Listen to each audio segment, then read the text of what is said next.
Bienvenue, nous sommes réunis aujourd'hui dans un cercle chic, décontracté et intelligent. On s'échange des sourires autour d'un thé politique. Parlons, parlez librement. Mais un ose cite un chiffre. Il croit fermement en ce qu'il sait et a vu. La modératrice lève les yeux doucement. Mon cher, dites-moi d'où tenez-vous cela? J'en suis sûr, c'est dans les statistiques de police. Mais ça tourne, ce manège de la politesse vers un enfer civilisé. On pique et on pince avec une flèche élégante, jusqu'à ce que la raison hurle dans le fracas des mots. L'Office fédéral de police criminelle, connaissez-vous leur rapport? Oui, bien sûr, il s'en inspire, c'est connu. Un sourire froid, ah, ce sont des balivernes. Un calme, des conneries, le frappe comme un coup de couteau. Il se défend faiblement. On ne parle pas comme ça ici. Un gardien bondit.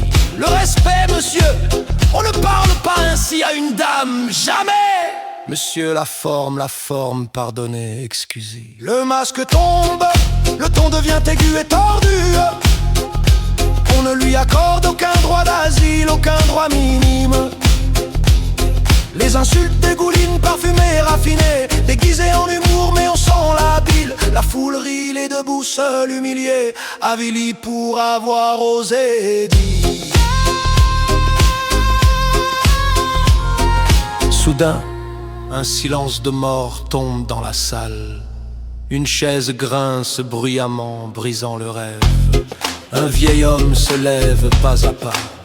Son regard est clair, son poing serré, il s'avance vers l'avant, sa respiration régulière, lourde, et prend le micro, l'air se fige. Assez! Sa voix tremble, mais elle est d'acier. Je vous vois jouer votre faux jeu. Cela s'appelle du discours? C'est de la piraterie discursive. Vous détournez les arguments, volez la dignité usée. Il les pointe du doigt, les messieurs, les dames élégantes. Ce n'est pas un débat, c'est un procès spectacle vil. Vous, avec votre politesse empoisonnée, vous divisez encore davantage toute cette société. C'est de la piraterie discursive critique, et je ne veux plus vivre dans une telle société, jamais. Vous devez tous vous excuser pour ce mensonge, pour cette suffocation calculée, car vous brisez celui qui cherche la vérité. Mais à partir d'aujourd'hui, quelque chose de nouveau commence, ici avec moi. Un crépitement de micro, puis le silence, un sanglot.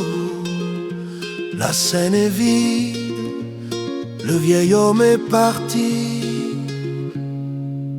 Cela suffisait.